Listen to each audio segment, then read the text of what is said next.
Alrighty, recording. So, hi you guys, and welcome to my channel. I'm back with a new video. Hope all of you are good this morning, wherever time it is where you guys are at. So, we're gonna check out a video called Mike Tyson's training methods that made him the baddest man on the planet. And then we see Customado in the corner. So, I know it's gonna be a good one. I'm not gonna ramble. Let's get straight into this video. Alright. Let's see. It's all tangled up here. Very few boxers have made an impact like Mike Tyson. It is extremely rare for a boxer to transcend the sport so much that even people that haven't watched a single boxing fight know their name. Tyson was one of the very few who reached extraordinary levels of success. While his out-of-ring persona definitely gathered a lot of attention, it was his vicious, peekaboo style of boxing that left a trail of bodies in the ring, giving him the perfect moniker, the baddest man on the planet. Fortunately for us, there is much information on Mike's training methods and routines. In this video today, I'm going to take a look at the more important areas of his development stages and while he was in his prime. Look at that neck. Shish! Crazy. But first up, it's important to go back where it all started. Mike Tyson was born on June 30th, 1966 in Fort Greene, Brooklyn.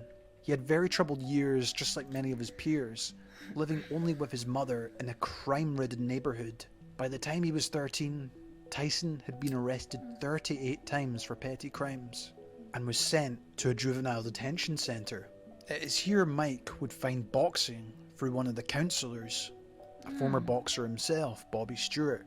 He would be the man who would align the stop. Like, this is what, how do you say? Not recovery, but you should, get off the bad things and, go over to something good. Like, when they punish you and put you in a, facility, prison, jail, juvenile, like, it rehabilitates, is in English, rehabilitation. Like, that's the right way to do it.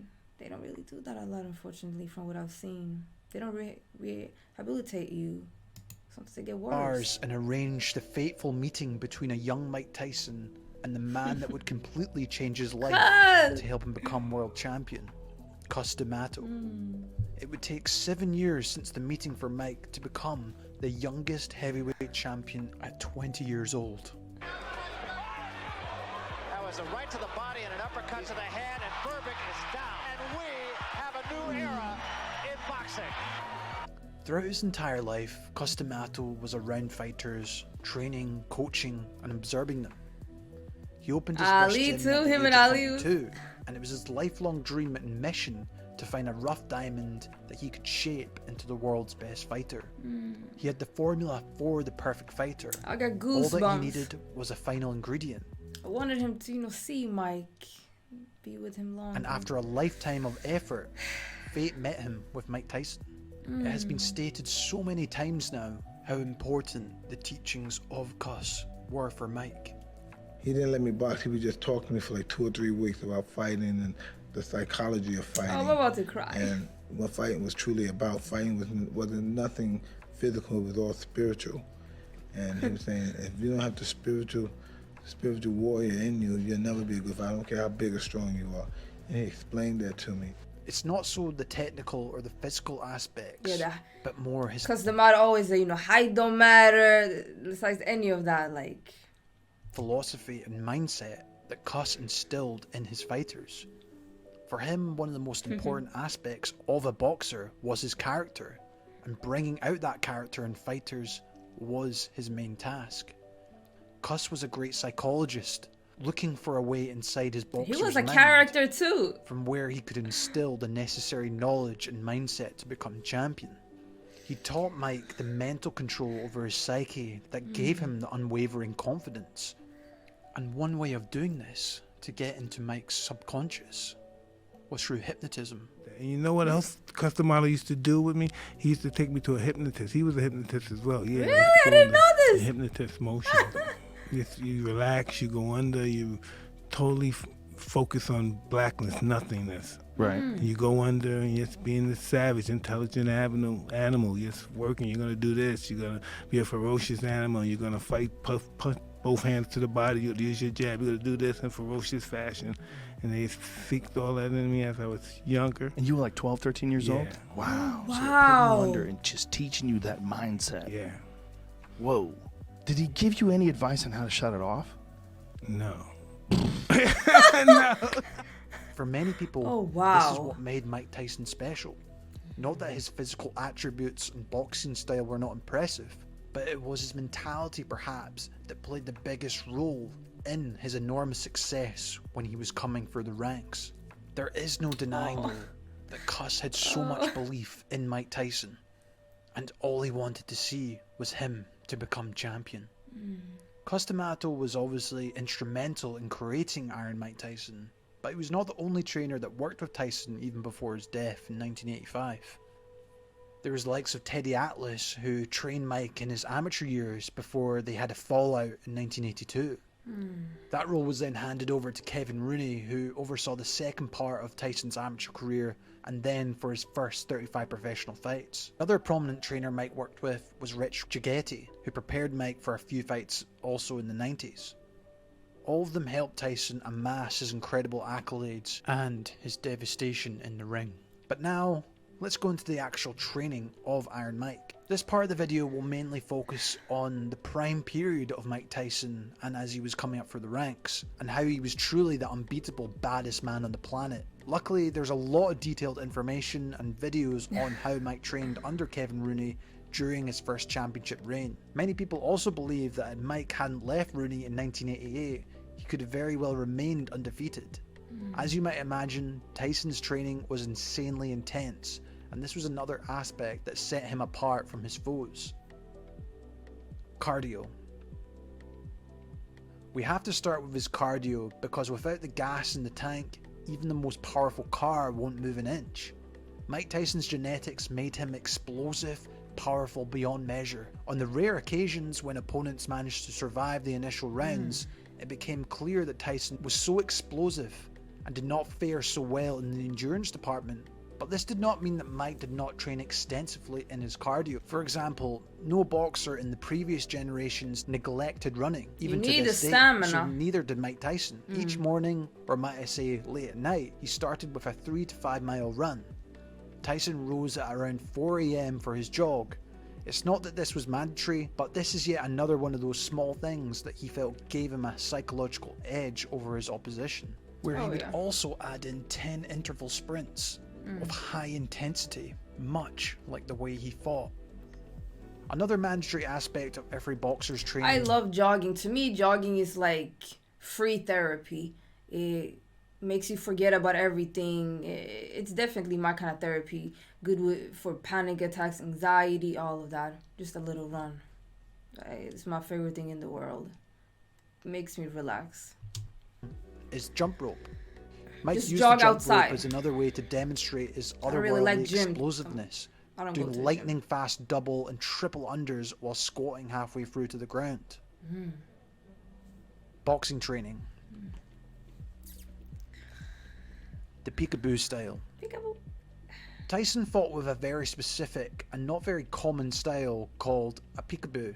Created by tutor Cus D'Amato, the peekaboo is a boxing style that emphasizes counterpunching, but contrary to regular counters which are usually delivered while on the back foot, in the peekaboo style, the fighter applies aggression and forward momentum, pressurizing the opponent to throw an attack that is then countered. This style features a stance where both fists are on the cheeks and the fighter is constantly bobbing and weaving from side to side, evading and countering with sharp combinations. The peekaboo style used by Tyson also employs a lot of shifting footwork that works on multiple levels at the same time. The specifics of the style require significant explosiveness and coordination to work, and this made it perfect for Tyson's physical attributes. Shadowboxing. Obviously, you weren't expecting shadowboxing to be missing from Mike's training, were you? A prime Mike Tyson's shadowboxing is a thing of beauty. It's always mesmerizing to watch him to shadowbox just as he would in the ring. and it's almost like inhumane speed and precision with these punches. Every move was perfected and promised perfectly trained violence. The heavy bag was also another tool to help develop punching power, endurance, and work on technique. Tyson obviously had an abundance of that, and his punches themselves in the heavy bag sounded like a shotgun firing off. I'm trying to shadow box a little bit when I'm out running, and at the end, just a little bit. Mike as well would also train specific drills, combinations, and sequences on the pads with the likes of Rooney daily. Many of the recorded drills we watch later become real knockouts in the ring. It's really fascinating to see him work for the likes of Rooney and Atlas, and see him taking the information to understand what he's trying to do, especially when he was younger. And you can tell he's really taking his time to absorb this information before putting it into practice. Finally, there was obviously sparring. Customato was an old school trainer, and as such believed that the only way to be a really good boxer is to obviously spar often. So for Mike in his training, this was a daily occurrence. He would spar 10 to 20 rounds every single day, and even sometimes do it without headgear. Cus believed the headgear gave fighters a sense of false protection, and maybe he was right. Today, headgear may prevent damage like cuts and bruises, but it's not necessarily going to stop brain damage. Mike was also very elusive and hard to hit in his early career, and a big part of that, no doubt, was his boxing specific training. Despite the insane number of sparring rounds, he also spent a lot of time drilling specific things while sparring. His shadowboxing mitt-work sessions are often focused on single techniques or scenarios he wanted to improve. The sparring obviously provided the opportunity to test this out. Strength and conditioning. Tyson was famous for his insane strength and conditioning routines. They were simple but brutal. He would split his overall routine of 500 bench dips, 500 push-ups, 2000 sit-ups, and 500 squats into 10 sets that he would do throughout the day, which honestly doesn't make it any less impressive. Have in mind that this was done as a supplement to all his boxing training and running. Mike was also well known to avoid weights, but he did have a favourite exercise that he would use from time to time, the body weight, which included weighted shoulder shrugs. Around 500 of them were also part of his daily. You guys heard that? He avoided weights. Like this beast did body weights. Routine, along with those other bodyweight exercises. Mike also extensively trained his neck, in addition to the trap development he got thanks to his shrugs. He did a lot of wrestler bridges that got his neck to almost 20 inches in thickness. If you're going to withstand heavyweight punches, you definitely need a strong neck. It was a very simple strength and conditioning program, but no one can argue it produced exceptional results. This could demonstrate that there's no need for overly complicated scientific-based workouts. Or it could demonstrate that Mike Tyson was such a physical specimen that his insane reps of the basic exercise were enough to develop him into the monster he was. Take it either way you like. Diet and recovery. Mike ate a lot of food to fuel his insane training routine. He would eat around 3,000 to 4,000 calories a day, according to various sources.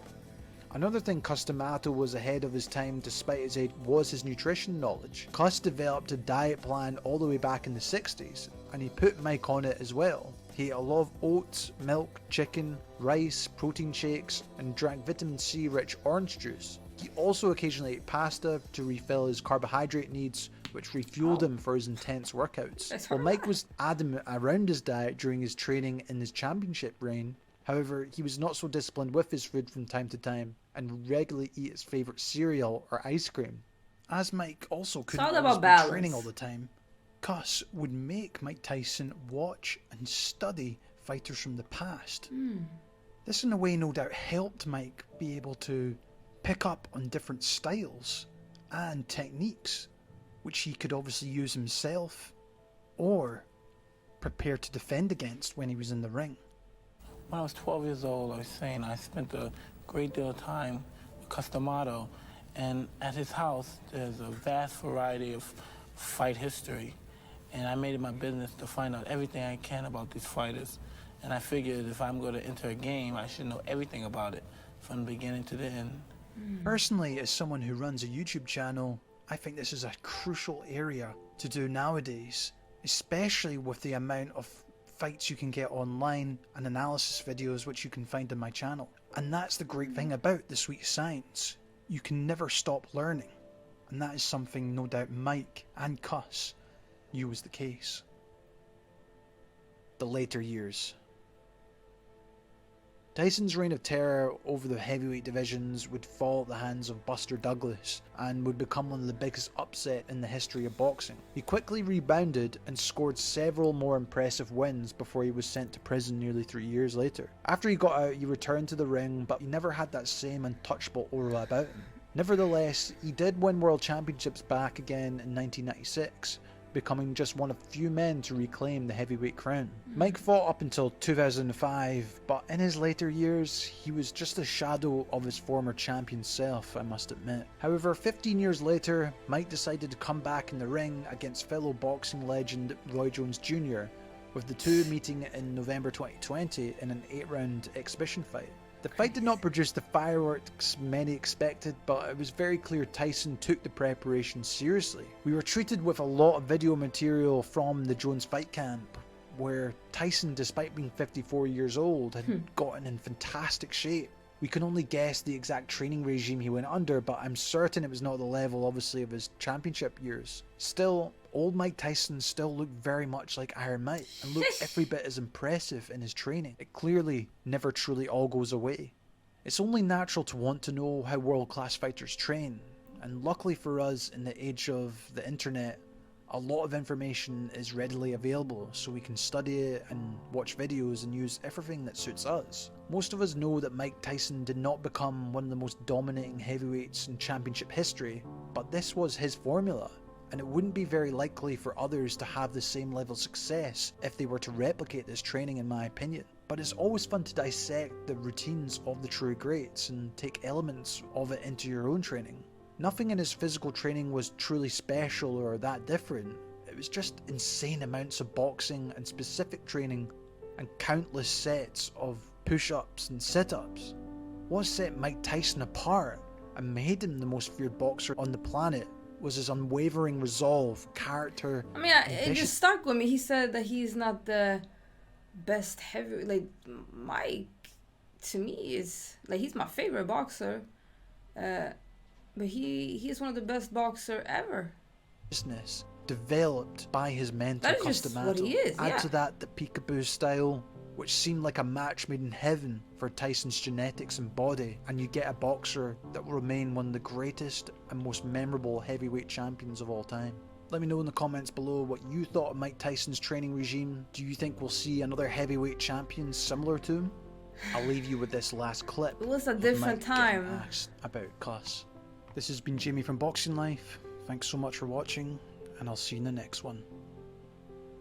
You have the chance to send an email to Cosamato. What would you write in that email to Cuss? Oh shit. Oh, why are they ending it like this? How did I do? That's what I'm saying. How did I do?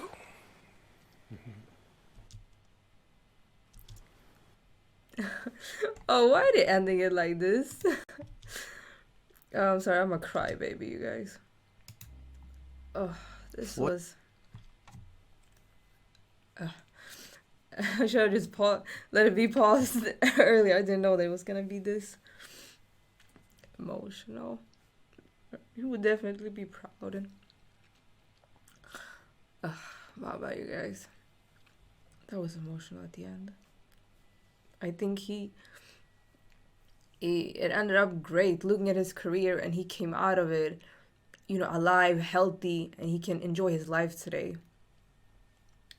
Not everyone can say that. Not everyone is making it out, you know, and can live he can live as normal life as he can be, because he's obviously like Mike Tyson, so, but within that frame, so yeah. I cannot tell you guys, like, comment, subscribe, all that good stuff, and comment down below what you think. I need a napkin, everything. I need to blow my nose. Appreciate you watching. Bye.